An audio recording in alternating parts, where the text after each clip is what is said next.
Fun Ideas Productions presents the Fun Ideas Podcast.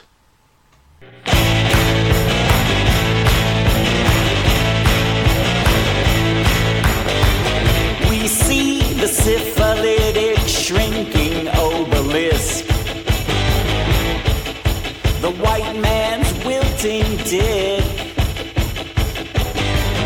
We see through dangling jowls of seedy game show trolls the smiling lie of the televised hive. The witches are watching with their thousand eyes. Witches are watching with their thousand eyes.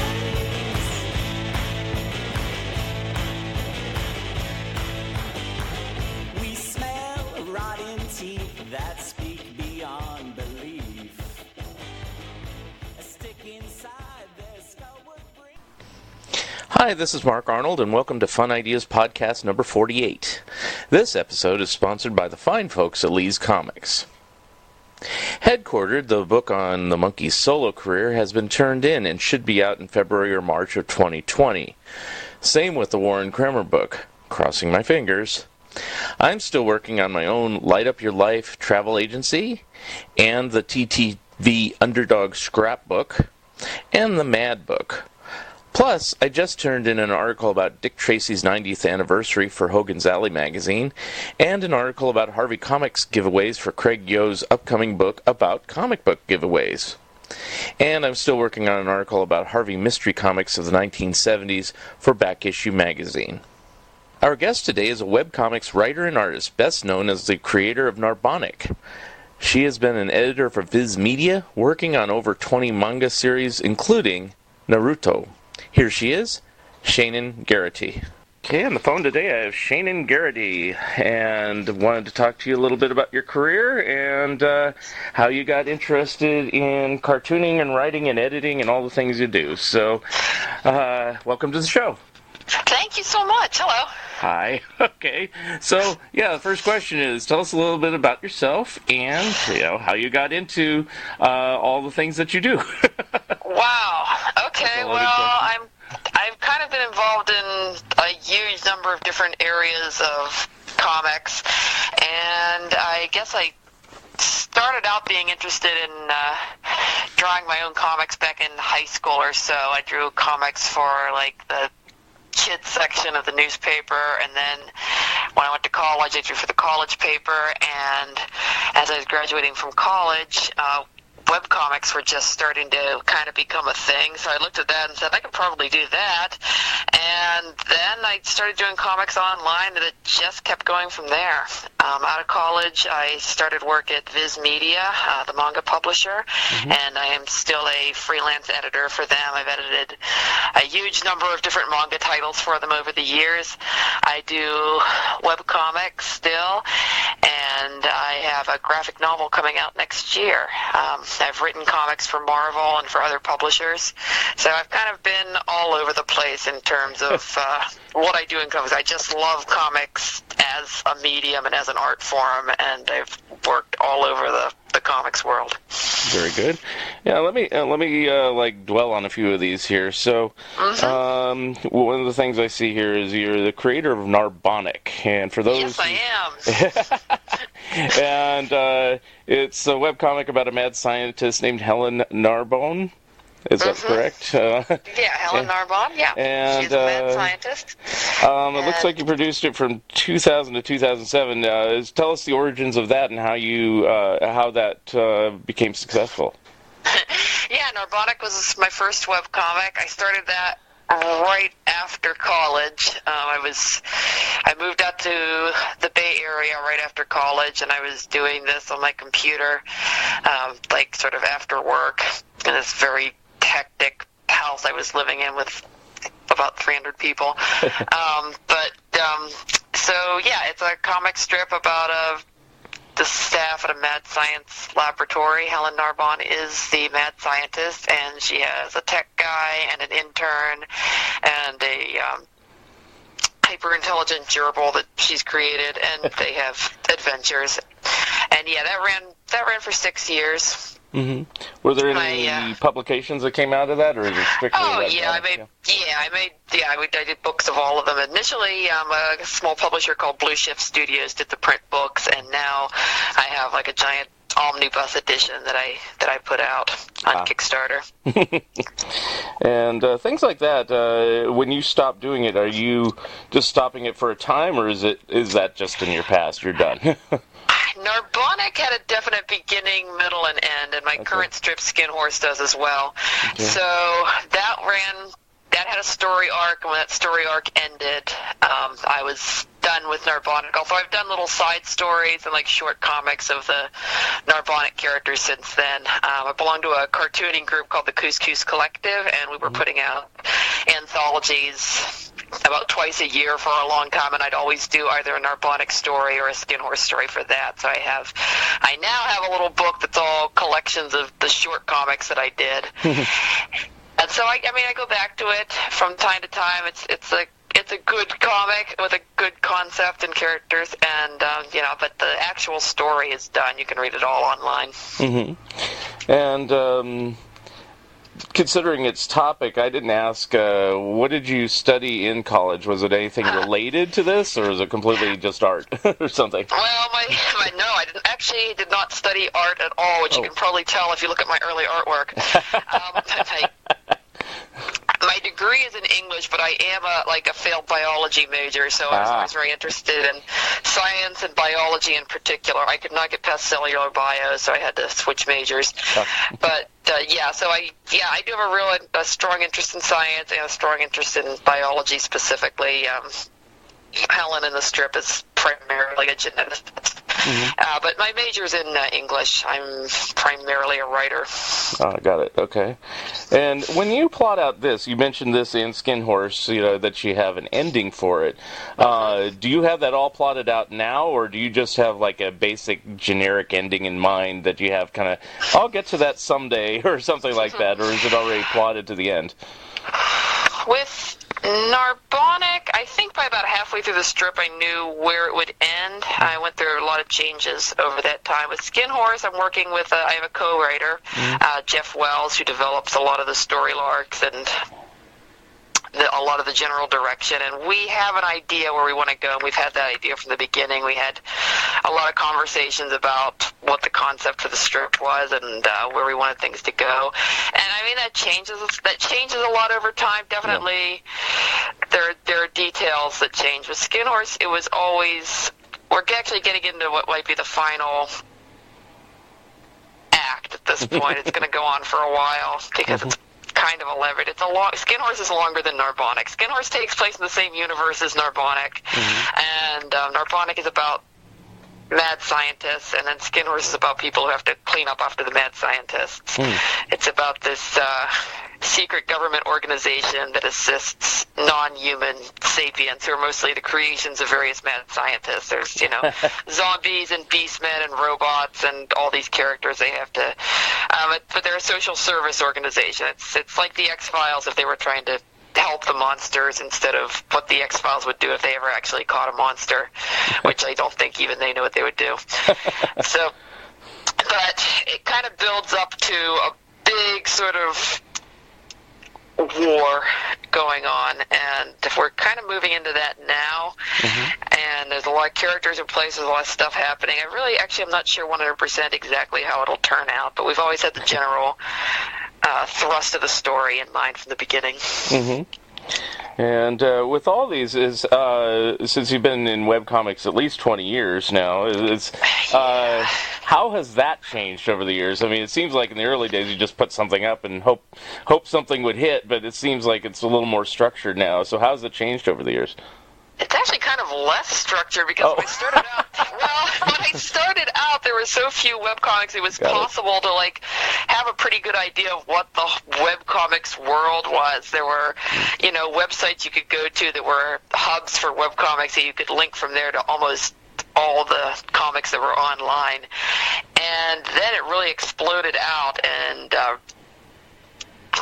people started to really push the envelope in terms of what you could do with comics online and what kinds of comics you could do, and it became a huge field. And now it's, for one thing, it's really impossible to follow absolutely everything happening in webcomics. It's really huge. For another thing, it's really not entirely on websites anymore, so I don't know if you call it webcomics. A lot of it's moved to social media and other platforms. No, really, I mean, I feel I feel like a dinosaur just doing things on websites.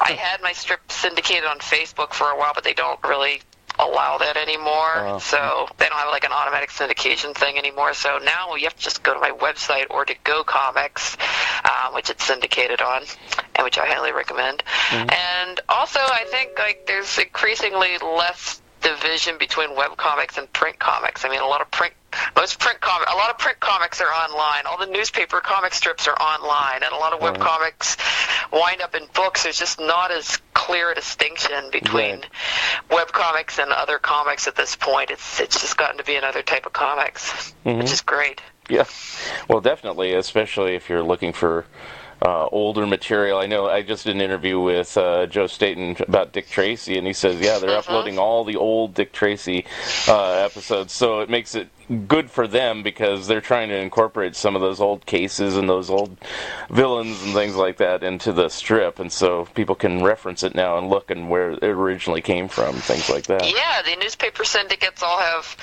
archives and online, and Viz, which I work for, has its magazine Shonen Jump is online, and it has a massive archive of Shonen Jump manga. It's subscription based, but if you get the subscription, it's like tons and tons of manga going back for years. It's very exciting, especially since in the past, like, manga went out of print pretty quickly, and now there's that, and Comixology has a lot of manga online, and some that are publishers are doing digital only because it's cheaper.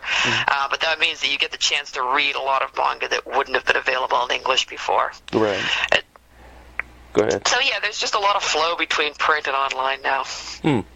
Now, ever at any point, probably not now, but initially or even prior to when you started Narbonic, I was wondering, did you ever consider just doing a standard syndicated newspaper strip? Oh yeah, sure. I submitted strips to King Feature Syndicate when I was in college. My artwork was terrible, but I actually got a very nice rejection from Jay Kennedy, who was the head of comics at King Features at the time. Was a really great guy, who unfortunately passed away in an accident fairly young. But I got a very nice rejection letter from Jay Kennedy. But I was also sort of aware that comic strips were getting, like, syndicated comic strips were getting to be a tougher and tougher market as newspapers went by the wayside, and it was getting harder to get in and harder to make a living there. So the idea of just doing something online really appealed to me. And I really just wanted to keep drawing. And when you uploaded it, it was your choice, or did somebody invite you, or how did that work? No, man, who would invite me? There was nothing at the time. There were like 12 webcomics. It was all people running sites off of like their college email accounts. No, I just built a website and put comics on it, and at the time I had, I didn't have any kind of special software, so at the time I think I wrote the website on, like, the notebook feature on the PC, and I was, like, scanning the artwork and fixing on, like, MS Paint. Wow. Yeah, it was ancient times. It was very frightening. But no, I just put up a website and I emailed a bunch of my friends and the news group that I was on Usenet, and that was it. Usenet. Yes. That's why I asked this. It's like you don't realize, at the passage of time, and somebody may be listening and say, how do I do this? And it's like the way you did it is totally different than how you would do it now. Yeah, okay. Usenet was basically Reddit, but it was 20 years ago. They've not advanced the technology at all. It's the same damn thing, except that they're better at moderating. Excuse me. But yeah, I was on the Mystery Science Theater Usenet news group, so I've still got people from the news group who read Skin Horse 20 years later, which I am extremely flattered by. But yeah, that was all I did. I put a website up and I emailed people I knew and I was kind of curious to see how it would grow. Wow. It was kind of an experiment. Yeah, it's just amazing how it's changed, because, I did a short-lived strip myself, but it was just to see if I could do it. It's up there somewhere. I don't even know where I put it. It was so long ago, but moved on to other things like podcasts. It's called Protecto the Robot, if you want to find it somewhere. Yes. Yes, I do. But I did it for about 2 years, I think, in the 90s. I don't even remember when I did it, but, Wow, that's very old. Sorry. No, Narbonic started in 2000. Yeah. So, I was still drawing it on paper, and then I'd scan it in, and then I'd letter it online. I remember that, so, but I didn't even thought about that till just now. But anyway. Wow, that's more high tech than me, because I draw everything on paper and I letter it by hand too. Wow. I always was, I always thought I did good lettering, but for some reason, people always said, "Is that an M or an H?" And I said, "I'm not going to have anybody question it. I'm using the comic book lettering and not worry about it. It's also faster." But anyway, I noticed you have, or I wrote this down. See, how I know some of these things. I knew Narbonic anyway, but some of these things I wrote down just see. It looks like you have other webcomics you've worked on over the years. So I guess talk about a little bit. Little Mel, what was that one about? Oh, Little Mel was great. You can still read it. I still have it online. It was on Girl-O-Matic, which was one of the sites in the Modern Tales family. For a long time, Narbonic was on Modern Tales, which was a subscription-based webcomic site run by Joey Manley, very dear man. And Narbonic was one of the top comics on Modern Tales, mainly because it updated every day. That gave it a huge advantage in terms of, views. And so Modern Tales got successful enough at one point that they did, Joey set up various spin-off sites, and one of them was Girl-O-Matic, which was initially run by Leah Hernandez. And it was sort of like a female reader-oriented site. It had an interesting, eclectic mix. It was a really good site, actually. There were a lot of very good comics. I think Raina Telgemeier's comic Smile first ran on Girl-O-Matic. Oh, wow. Yeah. Oh, yeah. No, Smile was initially a Girl-O-Matic comic. American Born Chinese by Gene Yang was on Modern Tales. They had some very good titles. Yeah, I knew they were webcomics, but I didn't know where they ran. I just saw them in the published book form, so. Yeah, a lot of great comics started this online. So, anyway, Little Mel was a spin-off of Narbonic, sort of. It featured Mel, who was a character in Narbonic as a little kid, and it was basically me doing a kid comic. And I had rotating artists on it. I got various people to draw for me. Vera Broskell drew the first installments, and she's an absolutely amazing cartoonist. She's got a graphic novel out last year called Be Prepared, which is fantastic. And she's an animator primarily now. And so I had a lot of really amazing artists working on it. Sometimes I drew stories myself, and I just kept that up for a while. For about as long as... Yeah, I kept it up for as long as Girl-O-Matic was around, and even after Girl-O-Matic went under, I kept it going for a while. And it's still online. I made a little archive for it in case anybody wants to go read it. Okay. I'll have to seek some of these out. It's like I said, I don't know what these are. Here's one, so I apologize.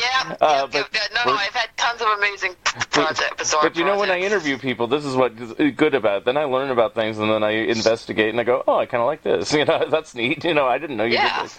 Another one I see is Perils of the Lady Garner. No, Perils of the Lady Gamer. Gamer. Gamer, I can't write. See, I told you, that's why I use a lettering program, so instead of my own writing. Yeah, that was just a little comic that I did, about, it was about what eventually became Gamergate, believe it or not, before it had that name, when it was just like dudes harassing ladies in gaming, and it was just a turn of the century gaming culture. It was all based around analog games. You probably just have to read it. I did that, and I did a little sequel to it. It's something that just went viral at one point a long time ago. I think I initially, speaking of old online platforms, I think I initially ran it on LiveJournal. Oh boy. Oh yeah. I used to have a LiveJournal too. That went away somewhere. I don't know where that went. Yeah, I miss LiveJournal. I really liked it. But that one too. You can still read that one online too. I think I made another site for it. It's still on LiveJournal, and I think I made its own little page for it at some point. I've got my website is Shaenon.com, and you can go to pretty much anything from there. All right. Yeah, that's where I kind of looked at things. Yeah, I know. That's where I have links to a lot of the stuff that I've done over the years. Another one's called Monster of the Week. Monster of the Week was... It actually still kind of is. It's a project where I do comic strip recaps of every episode of The X-Files. I haven't done it for a while because I've kind of got it as a bonus thing on my crowdfunding platform. So if I get to a certain point on my Patreon, I will do another season of Monster of the Week. I think season 5 was the last one I did. So I'm getting up there. I'm actually getting pretty far up in the series. I did it as like a Kickstarter stretch goal at one point on one of my Kickstarters. I was like, if I get to this point, I do another season of Monster of the Week. And I did, so I had to do another season of Monster of the Week. Yeah, that's it. I also did a thing called Horror Every Day, which is not strictly a comic, but I made a calendar where I recommend the correct horror movie for each day of the year, and I did a little illustration for each one because I was obsessively watching horror movies. So last year was horror every day year, and I was just obsessively watching horror movies and drawing little calendar entries for every day. Okay, so that was my next one I was going to ask about. So, yeah, are you a fan of all horror, or is it more current stuff, or the classic stuff, or a little of everything? I am just a big general horror fan. I have my particular likes. I'm a big fan of folk horror, which is Wicker Man type stuff, where there's secret cults out in the pastoral countryside. But I was sort of... I decided I wanted to be an expert in horror movies and watch all the horror movies. Wow. I still do. I kind of have a little less time right now, but there was a period that I was watching a couple horror movies a day and just drawing little pictures for them. Because I had noticed, because there are so many horror movies that are sort of holiday themed, like Halloween or Black Christmas, April Fool's Day. So I thought, could I actually fill every day of the year with a horror movie? And it turns out I can. Oh yeah, well, there's tons of horror movies. I've said on other podcasts and to other people, it's like I believe the movie studios organize it so they put out at least one new horror movie a week. Yeah. Horror is very big right now, and it's generally a profitable genre. Yeah, and it might be more nowadays, but back in the days where I used to date somebody that loved horror movies, so we went through every one, and that's when I figured that out. I go, there's like one new movie each week, and if you miss it, well, then you have two to go to. But it's like, I think you're right. I think it is more now. It's like it's even more popular than ever. But well, there's a whole sort of era of elevated horror going on right now. It's like prestige horror movies. Horror goes through lulls. The 1940s were a pretty bad decade for horror. Nobody was watching horror movies. Right. Everyone was watching film noir instead. Right. And then what they consider horror is like the Val Lewton things, which I think are barely horror at best. No, they're great. Well, they're great, but I don't consider them horror movies in the traditional sense. They're not really scary. They're more atmospheric. That's just my opinion. He had a very low budget. Yeah.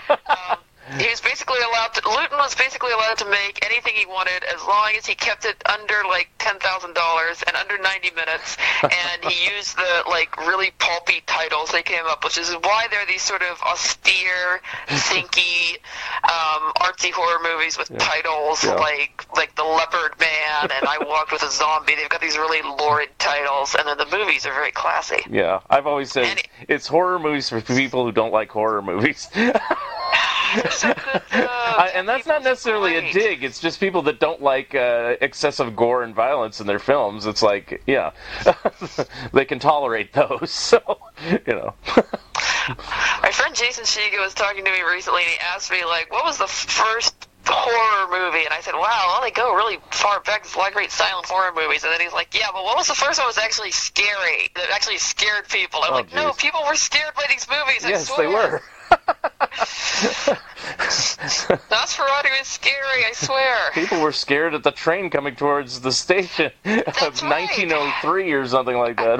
That's the first horror movie, the train coming at you.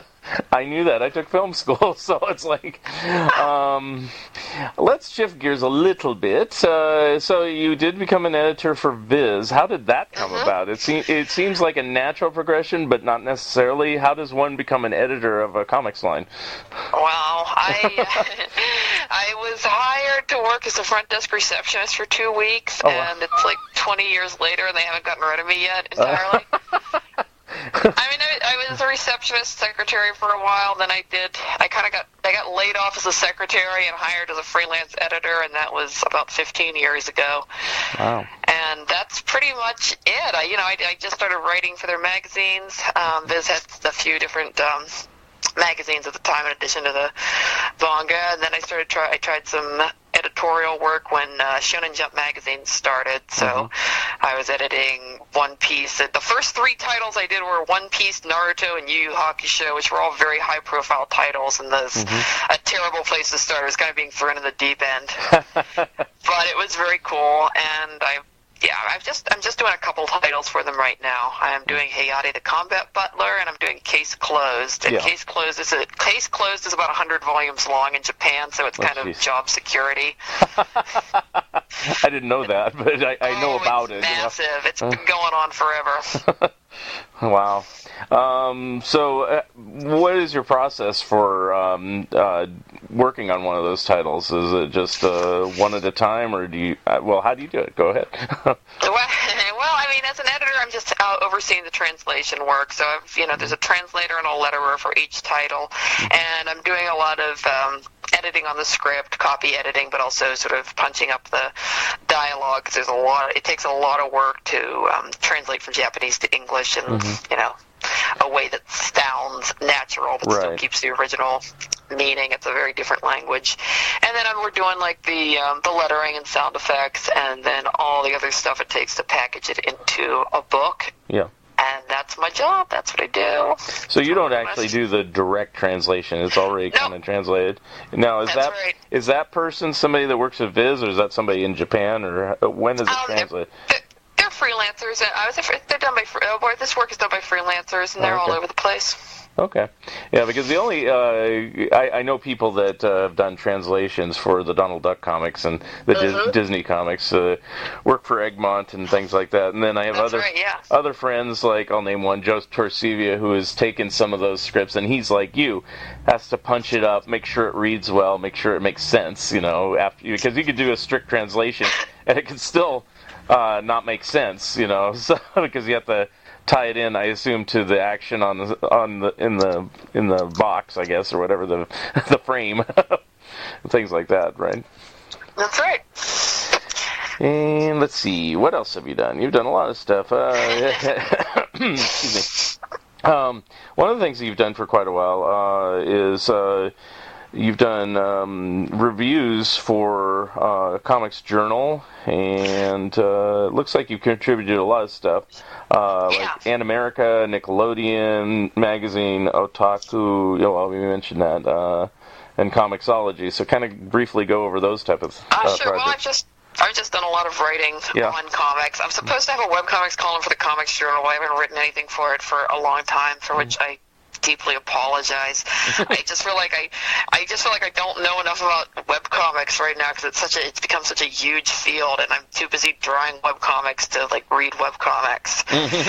But I have been I'm writing reviews for Publishers Weekly, and I am the editor for the manga review section of Otaku USA magazine, and I write a lot of reviews for them too. And that means covering all the manga that's coming out right now. So thanks to editing people's reviews and doing my own, I'm kind of know everything that's going on in manga right now without having read all that much actual manga. Is manga about the same as it's been the last few years, or is it increasing in the amount produced, or what's going on in that field? It kind of comes in waves. There was a big manga boom maybe 10 years ago, and then it kind of the balloon kind of popped, and now it's back up again. Okay. I think it's back up to pretty strong, steady sales. Publishers are doing well. There's a few major titles that people are super into, and some of the publishers are putting out a ton of stuff right now, so I assume they're doing well. So what are the more popular ones, or what are the ones that you recommend? Oh, the manga I recommend are completely different from the popular ones. That's fine. That's fine. Talk about both. Titles like... Okay, actually, there's one popular one that I also totally love. JoJo's Bizarre Adventure has become popular, which is like an amazing thing to me because it's this utterly weird fighting manga that's been going on since the late 70s, and it's always been one that kind of has a cult following, but I never thought that it would get to be have mainstream popularity in the U.S. But an anime came out and people got into it, and now Viz is publishing all the old volumes going back decades, and it's fantastic. It's got this insane glam aesthetic to it, but it's one that I loved for a very long time, and it's super fun to see people into it and see casual mentions of it on Twitter and whatnot. So that's one that's super fun. Other than that, I love lots of older manga and lots of weird artsy manga. I just read this great manga called Little Miss P, which is all about this mascot-looking character who is the embodiment of menstrual periods, and she shows up in every chapter. She just shows up at a woman's door and punches her in the gut and draws blood out of her with a syringe and beats her up. But she's also a force for women's empowerment. Wow. But that's a very interesting concept. It's great. Not only that, they're making a live-action movie of it in Japan, and the stills look completely bizarre. Now, on the ones you're mentioning, are these just typically ongoing ones, or are they a little mixture of the first one you said, JoJo, has that been going on since the 70s straight through? Oh yes. Wow. Yes. It's actually gone through a lot of incarnations. It's had all these different storylines that are vaguely linked to each other with different sets of characters, but it's been going on for a long time. Okay. It started as a sort of Dark Shadows inspired gothic horror series, and then it became an action series, and it's been about 300 different things over the years.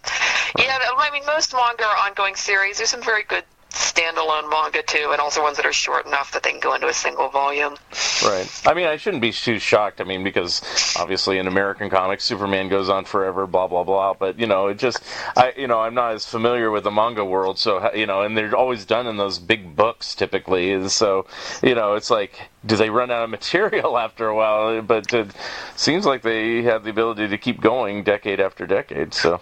Yeah, the difference is that in Japan, a manga will probably usually be drawn by the same artist. Right, and that's another thing. I mean, so. It's do they get burned out after doing it for so long? I've never interviewed somebody that does one, but it's true. I said, Superman. There's been many artists, many writers over the years. It's not all Siegel and Schuster, so it's Yeah, you've never interviewed a manga artist because they're too busy drawing manga. Is that what they do their whole life, and then keel over the drawing board? Wow, It's not a healthy lifestyle doing comics. We will be back after this message. Hi, I'm George Takei. You know me as Helmsman Sulu on Star Trek. When I'm not busy going Warp Factor 8, I like to beam down to Lee's Comics in Mountain View and spend a lazy afternoon reading comics classics from Marvel to DC, from Dark Horse to Fantagraphics, and everything in between. So please, spend some time here at Lee's Comics and spend your hard-earned cash.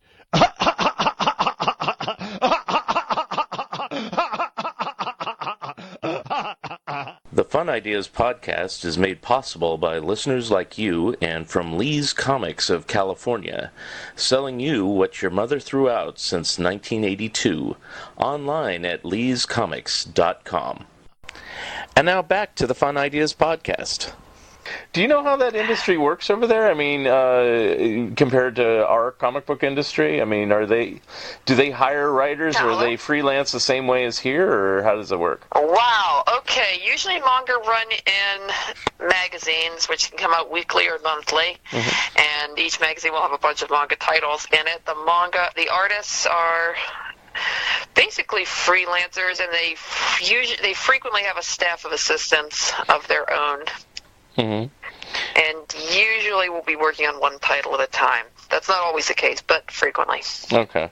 Yeah, because I'm not sure, because all I see is the results, the English translated books, so it's like they just magically appear. I didn't know if it was, a little more complex situation where it's like a factory or something like that. You never know. So, it's usually somebody in an apartment in Tokyo cranking out pages and with a bunch of assistants drawing backgrounds. Right. Although not always. I mean, there's all sorts of different types of manga and different types of manga artists. Let's see, what else you have? Let's see, you have worked at actually Marvel Comics, and tell us a little bit about that. I know one thing you've done is some holiday special stuff because I've seen your name in there, but have you done anything else for the Marvel Comics over the years? I haven't done anything for Marvel in a long time. Okay. I did 3 stories for like the holiday specials for 3 years running, and I haven't done anything in a while for them. I've done some work for other publishers. I did an Adventure Time story pretty recently that was drawn by Roger Langridge, who is amazing. He did the art of one of the Marvel holiday specials that I wrote too. But yeah, no, nothing for Marvel recently. Okay. And are you actively seeking other projects, or your plate is full with all the stuff you're doing nowadays? Right now, I'm kind of working on graphic novels. I have a graphic novel coming out next year. I wrote it, and Chris Baldwin, who is another longtime web cartoonist, is drawing it right at this exact moment. Chris is one of the people who's been in webcomics even longer than I have, which is saying a lot. And he's published other books before. So this is my first graphic novel. It's called Willow Weep Manor. It is a YA graphic novel about a teenage girl who is really into old Gothic novels like Wuthering Heights and that sort of thing. And she is transported to a world that seems to be out of a Gothic novel, but there are stranger things going on. And you're just doing the writing on this one, you said. So. Yep.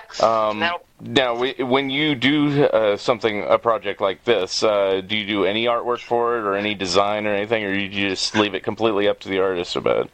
Yeah, I mean, I did some doodles. Chris actually had the initial concept, and we kind of worked out what the story was, and then I wrote the script, and I did doodles and sent them over to him, but he had sketches too, and so I kind of worked with his ideas about for the visuals. But I did some sketch, and I sketch everything, I thumbnail everything out when I'm writing a comic.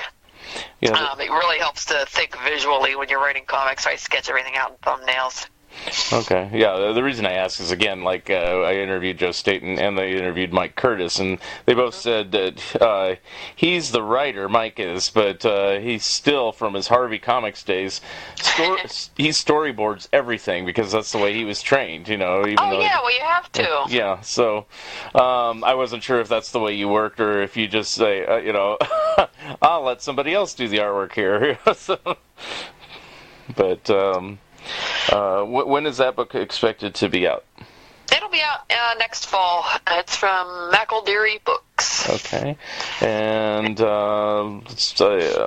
is there any sort of promotional tour or anything that you have scheduled, right? Or is it too early to say on stuff like that? I wish. I'm sure we'll do I'm sure I'll do a book release party. I'll probably do a book release party at the Cartoon Art Museum in San Francisco.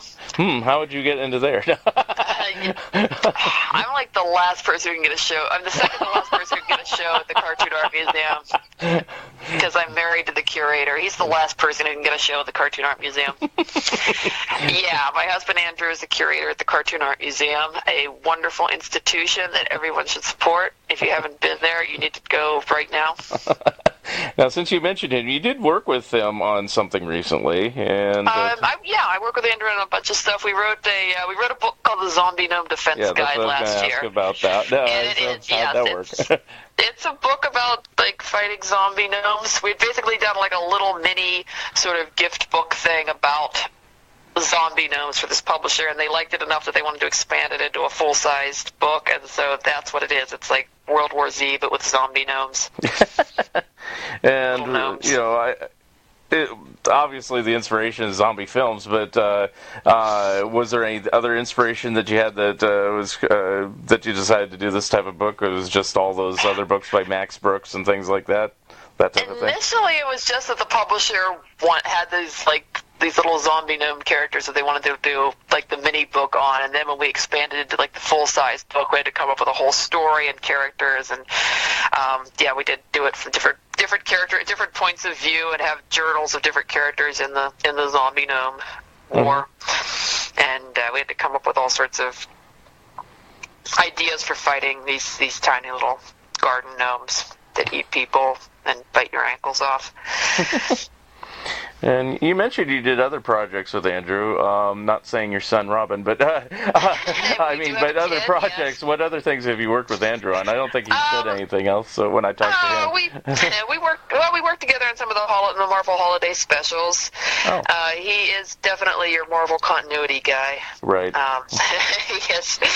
He's the curator of the Cartoon Art Museum, and he's the most qualified possible person for that job. He is extremely knowledgeable about comics to a kind of psychotic degree.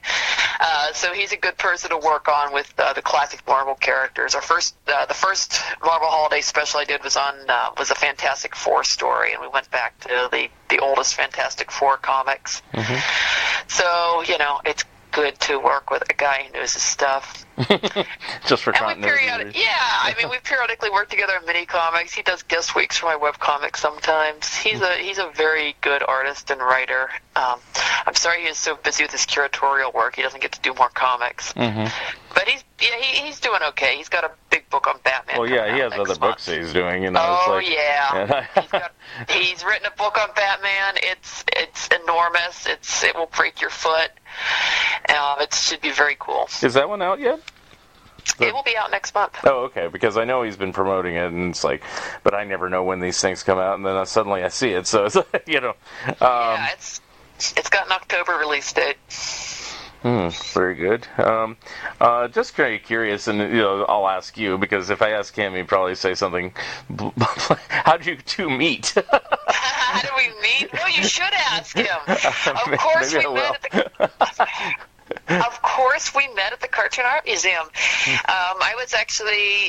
One of the reasons I came out to the Bay Area right after college was that I got an internship at the Cartoon Art Museum. So I was a summer intern there. Oh. And near the end of my internship, Andrew started volunteering there, and that was how he got involved with the museum. And that was how we met, and I kept coming up with excuses to keep volunteering at the museum so I could hang out with him. Now, were you doing any of these, you weren't doing your webcomics at the time, that was before that, wasn't it? I was doing Narbonic at the time. Oh, you were, okay. Yeah, I picked up Andrew by giving him a link to my website. That was my smooth move. And have you had any shows over there? I know you said you're the second to last. Absolutely. Okay. I can't. Oh, come on, I'll let Andrew know. So you got to give her a chance. Come on. No, there's no way. Andrew and I cannot be in the Cartoon Art Museum. I've had 3 shows. I can brag. Yeah. No, I mean we can loan art art that's not. We have loaned art that's not by us from our personal collection, but not our own art. No. Yeah, that's okay. It's just kind of amusing that we can't do a little side Narbonic. No, we can't do a Narbonic show. It's the 20th anniversary coming up. Come on. No, there's too much conflict of interest, but there is a 20th anniversary coming up. That's a good point. I'll get you in there yet. I'll be an anonymous person saying, "Hey, I noticed it was the 20th anniversary of Narbonic. Are you planning a show?" I wasn't thinking of one, but No, I've only been able to. No, I only participated at the museum as a volunteer. Mm-hmm. Okay. Have you given any talks there or anything on any of the? Oh yeah. Oh, okay. Yeah, we've done lots of events there. I mean, I can't remember the last time I've given any kind of talk there. Although I've done talks at other places. I've been doing talks on the history of manga recently because that's something that interests me, and I've got a pretty good PowerPoint worked up for it. I get to talks at events at the museum from time to time, and like I said, I'll probably do a book release party for Willowwheat Manor there. That would be fun. Mm-hmm. Okay. And see if maybe do a party maybe do a release party at Borderlands bookstore too. We'll see. Mm-hmm. And here's a loaded question: what are your unfulfilled ambitions? Well, I finally have a graphic novel coming out, which has been a big ambition of mine, so that's exciting. So after that, my ambitions are just more graphic novels. Okay. Yeah, and only awards. I was just wondering where this is all leading. If you're going to do more webcomics, or do more editing, or a little of both, or keep it all going, like we all try to do. I just love making comics, and I've been doing more prose writing too recently. I've been selling science fiction stories, so I've been doing more like just science fiction writing and fantasy and horror writing. And where do those appear? Where do those typically? All over the place. I've sold about 20 different stories to various magazines and sites over the last several years, so that's all on Shaenon.com too. Oh, that's very cool. Yeah. Yes, my most recent story is on the Drabblecast. It is called The Best Scarlet Ceremony Ever, and it's a cross between The Wicker Man and The Best Christmas Pageant Ever. And are you assigned any of these, or you just have free reign to write about anything you want? Yeah, it's just regular writing. I just write stories and send them out until somebody buys them. Typical, yeah. And what inspires you to write? I mean, do you get the proverbial writer's block, or do ideas easily come to you, or? I have enough going on that I can pretty much always be busy. The best way to deal with writer's block is just sit and write. Yeah, well, that's what I've done, but I just always ask people, because as a writer, if I have writer's block, I usually just kind of step away, do something else, and then suddenly the ideas come back, and I go, "Oh crap! I have to get back to the computer." Well, my mentor is Daniel Pinkwater, a great children's book writer, and I used to correspond with him when I was in college. He's one of my all-time favorite writers, and he said that the best way to deal with if you're going to be a professional writer, you should treat it as a professional job, which means that you sit at a desk, right, and you basically stare at the screen and do not do anything else until you write, and that's actually worked fine for me. Yeah. I don't think I've ever had a time that I sat in front of a screen for like an entire hour without writing something. Yeah. Because it seems to me, I always say just write anything, and even if it doesn't make sense, because it may evolve into something that does make sense. So. That's right. So, I mean, some people set a goal where they'll write a certain number of words a day, and that's the goal. Some people, for me, it's to sit in front of a screen for a certain amount of time a day and write or not write, but the important thing is to not do anything else. Right. And with your busy schedule, is there a particular time of day you like to write, or is it any time you find a convenient spot? Well, I've got a 5-year-old right now, so I basically have to do everything while he's at school. Yeah, okay. So it's like almost a 9 to 3 type job, I guess, is the best way to say it. Yes, it is.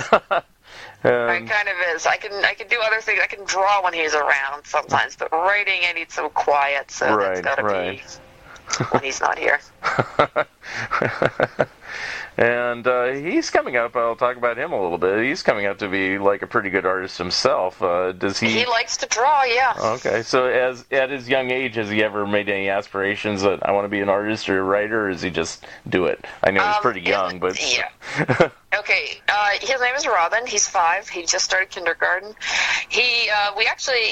The last time we asked him, he said he wanted to be a veterinarian, so I don't know about that. He likes a lot of things. He likes writing, and he likes building, and he likes making things. I'm looking around the room right now, and there's like this cardboard house that he made for the cat. He made me cut like doors in it, and he made me cut doors in a series of cardboard boxes, and then he put like cat toys and cat food inside for the cat to go in, so the cat would go in, which the cat has not done. These are the only boxes the cat doesn't like. Yesterday we made crayons. That was his idea. He got the idea of chopping up crayons and melting them into molds to make other crayons. How did that work out? Does it come in is like brown, one color or something? No, it's looking great. They all swirl together. What happened was that he got some Oh, okay. So little pieces glue kind of stick together. Yeah, I get great. it. Okay, yeah. And what happened was that we went to a kid's birthday party where they gave out homemade crayons like that, and he looked at it and figured out how it was made, and then wanted to go make them at home. So that's what we did yesterday, making crayons. That's really we made a bunch of heart-shaped crayons. He'll be the scientist you never were. That's what. He has a lot of interest in science and in engineering. He likes building things, and he loves mechanisms. Mm-hmm. But he also loves art and draws like huge, elaborate drawings. He's kind of, he's 5. He's into everything right now. Does he enjoy or watch any horror movies with you? Is he a little young? No, he's pretty easily scared. Oh, okay. He doesn't like. He's very easily swayed by like the emotional intensity in music and like movies and atmosphere. So like if there's any if like sinister music starts playing in a cartoon, he gets very nervous and runs for it. Oh, okay. He was into for a while he was into a cartoon called Puff and Rock, which is awesome. I've seen it. And I saw it thanks to you guys. I said, I got to check this thing out. Yeah, it's by the Irish studio that made Secret of Kells and Song of the Sea, and it's a children's cartoon set on a little island with puffins and other animals, and it's the most gentle cartoon in the entire world. Like the most serious thing that happens is that like a seagull swoops at someone, but when the Puff and Rock danger music played, he would like get completely freaked out and run and hide. Like the music in a minor key would start to indicate that like a seagull was going to squawk at somebody, and he was not into that. He's gotten a little tougher. We showed him Who Framed Roger Rabbit, which was probably a little too extreme, because like the Judge Doom reveal is one of the scariest things in film history. And when that happened, he literally just screamed and screamed. He just stood there screaming. I know, I laugh about it, but I probably traumatized him because that's a very frightening scene. How about you when you were a kid, since you like horror movies? How did you get into them, and did you used to scream or not like them when you were young? No, I wasn't super into horror movies at all, although I did like Poltergeist, which was running constantly on cable at some point, and I thought it was funny. I don't think I fully understood it was supposed to be a horror movie. It's like a girl that goes in a TV set. What's wrong with that? Well, it's just things floating around. That's funny. Except for the part where this guy like peels his face off for no reason. That was the only part that was scary. But I remember things not being too scary with it. If I put myself in the shoes of Robin, I saw The Love Bug, which I'm sure you've seen at some point, and there's a car with the car splits in two, and I remember I saw it in the theater. I asked my mom, "Can that really happen?" And my mom said, "Not usually."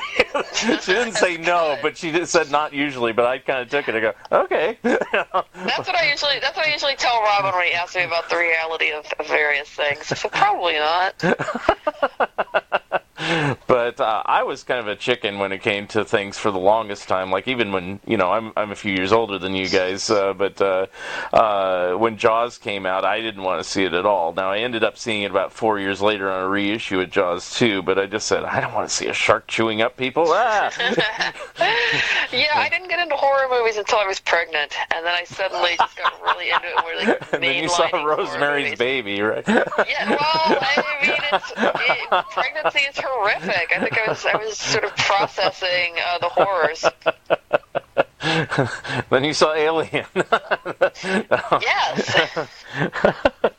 So what is the first horror movie you saw? Do you remember?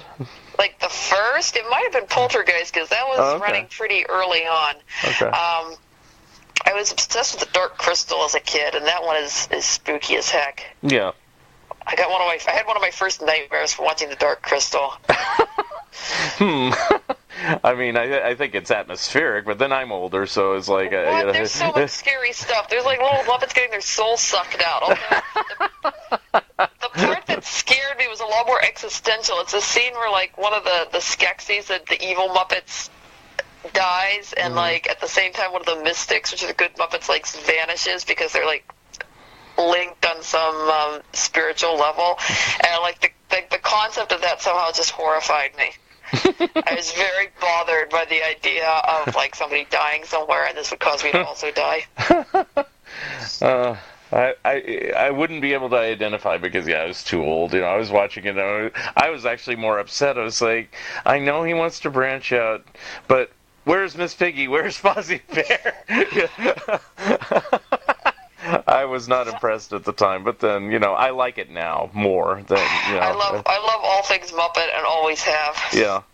I have a vast collection of Muppet books. Yeah, I had a little falling out in that period of time, but it, you know, I was getting to be a teenager, and so was rebelliousness, and it's like, Muppets, blah, you know, and now I love them again.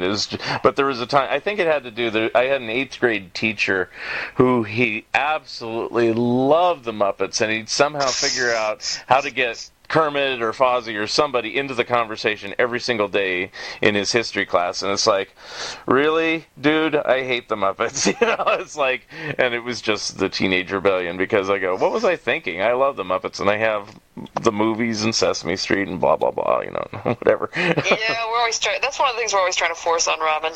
What, Sesame Street? All Muppet things. Oh, all Muppet things. Okay. Yes, and we already had a bunch of Sesame Street DVDs before we had a kid. And, we're both kind of into Muppets, like, right. A lot. Yep. But I love them now. So, and the things that I supposedly hated at that time, I've had revisionist thinking, and I go, this wasn't too bad. I like what Henson was trying here, and I even like the pose. The only thing I actually didn't like, I'll ask your opinion on this, is the recent Muppet Show. I get what they were trying to do, but it didn't quite come off for me. Is where they're doing the reality show, kind of like behind. Yeah, it had a lot of problems. Yeah. And I go, I respect what they're trying to do, but you can't do cynical Muppets. That's just like a fundamentally non-Muppet thing. Right. Yeah. But I am enjoying the Dark Crystal prequel that's on Netflix right now. I'll have to check that one out. I'm desperately hoping it becomes popular enough that they've like revived the Storyteller, my all-time favorite Muppet thing. And I'll have to watch that again too, because at the time I was a little bit like about that. But but see, you're the right age for it. You know, I was like 16. And it was really into folklore and like weird, obscure fairy tales and stuff, which I still am. Yeah. And I always liked the funny at the time, so it's like, why is he getting all serious and, you know, dramatic on us? You know, it's like, come on, you know. Muppets are just supposed to eat each other. That's what they're like on Ed Sullivan show. They're just supposed to have one Muppet eating another. That's all they're supposed to do. Anyway. But yeah, I've always enjoyed Muppets, and I supposedly, but I do remember this somehow, is my parents sat me down in front of Sesame Street on day one, which was 50 years ago in this November, so... Aww. And then I saw it on DVD a few years ago, and I go, yeah, I remember this, so it's like, yeah, I was 2. Yeah, we've got the DVDs they did of the vintage Sesame Street episodes, and they're great. Those are cool. I wish they put out some more, but hey. Yeah, they only did a couple of them, and they never put out DVDs of the last 2 seasons of the Muppet Show, which drives me nuts. Right. There is a chance on those. They have reissued the first 3 seasons in the slimmer plastic cases, so I'm thinking maybe they're getting ready to do it, and they just won't do it in the big, you know, paper box sleeves like they originally had, but, you know, crossing fingers. I think the hang-up used to be on the Muppet Show is the Star Wars episode, ironically. But now Disney owns it, so, and... Yeah, as far as I know, that's not actually the case. Believe it or not, George Lucas was good friends with Jim Henson, and they did not actually have problems with getting Lucas stuff. Okay. So the same issue came up because they used footage from Star Wars and other Lucas movies and the Muppet Babies cartoon. Right. And that's actually, strangely enough, a lot of people speculated that was the reason that Muppet Babies didn't get on DVD, but it's not. I'm actually not sure why Muppet Babies didn't make it on DVD. Well, I thought they had a lot of clips from a lot of movies, and that was the yeah, deal, they did, and that is an issue. But it was actually almost all stuff that George Lucas or Steven Spielberg owned, because they were both very close with Jim Henson. Yeah, but I think they'll someday come out, but I think they're probably figuring out a way to revive the characters before they just put it out. Yeah, well, they try every few years. Yeah. But, I'm hoping for Muppet Show Season 4 and 5, and also even the Jim Henson Hour and some of those really obscure things that just kind of got lost in the ether. But, I assume you make personal appearances in different spots and things like that. If they'll fly me out, yes. Yeah. So, can you think of a few coming up in the next few months that you'd like to promote? Actually, no, because I have actually not been traveling a whole lot, partly because we have a kid. Oh, okay. Andrew and I are going to Portugal next month. If anybody's going to be in Lisbon, hey. We're going for the Amadora Comics Festival there. Okay. And but in the U.S., we actually haven't been doing a lot of conventions recently. Okay. All right. Do you go to San Diego every year? I know he does, but... I do not go every year, but I went this year for the first time in a long time. Oh, okay. And do you think that might be a future plan for 2020, or don't know yet? It might be, actually, because Robin really liked it. We had a good time. We went to the San Diego Zoo. We went around the city, convention. San Diego, because it's gotten, just way too expensive for a independent publisher. Right. But I can do appearances at the Cartoon Art Museum table, which everyone needs to visit. Yes. The Cartoon Art Museum has a really nice. It does really nice stuff at Comic-Con. They usually try to get a lot of artists to come, and a lot of different cartoonists to come and do sketches just for fundraising, and they get some really cool artists in, and they'll do commissions. I usually sit in and do some sketches. All right. For people, and it's a lot of fun. And if somebody wanted to get a hold of you or get a hold of any of your publications or books or anything else, how would they do that? Yeah, fortunately, I have an insane name that my parents probably came up with when they were drunk, so nobody else owns it, and I have Shaenon.com. That's just SHAENON.com, and there's links to virtually everything I've done over there. Mm-hmm. Definitely everything that's available online. All right, very good. And I guess you have a Facebook presence as well, is that correct, too? Or yeah, I'm Shaenon on Facebook, and I am Shaenon Garrity on Twitter. The Twitter is the first website I've ever been on that I couldn't be just Shaenon. Some other Shaenon got in ahead of me. Aha. I know. I can't even believe it. Have you met the other Shaenon? No. No, I've never met another Shaenon. Oh my gosh, what would I do if I met another Shaenon? I would just explode. Collaborate. No. She's a writer. No, I would not. I would not like another Shaenon. It'd be like the two Ronnies, two Shaenon. Anyway. Yeah. Yeah. Seanan McGuire, the science fiction writer, has said sometimes that we should do a panel that's just all the writers whose names are like Shannon misspelled, because there's just so many of us. And it would just, I think the panel would just be called It's Pronounced. All right, very good. Well, I thank you very much for being on the show, and we'll look for all your future upcoming projects, and if you're in San Diego, and any other conventions or any other appearance, or, of course, the Cartoon Art Museum. And thank you again. Aw, thank you. So long. Thank you for listening, and thank you again, Shaenon Garrity, for being my special guest. Episode 49 will be coming soon. If you would like to comment and or be a guest on this podcast, please drop me a line at funideas.mark@gmail.com. Become a Patreon of Mark Arnold and Fun Ideas Productions. If everyone listening just contributed $1 a month, that would be a tremendous help in continuing the production of my books and this podcast. Also, subscribe to my YouTube channel. The opening and closing music for the Fun Ideas podcast is provided courtesy of Andrew the Slow Poisoner Goldfarb and is used with permission. This has been the Fun Ideas podcast. This is Mark Arnold speaking. This episode is copyright 2019 Fun Ideas Productions. Thank you very much, and have a good night.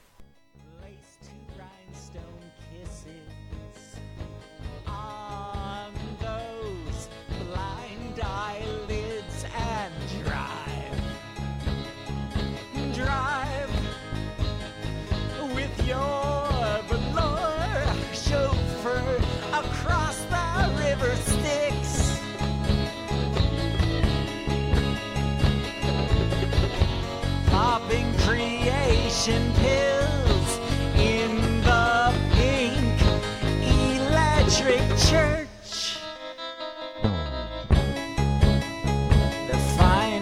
flicker of your lewd jeweled boob to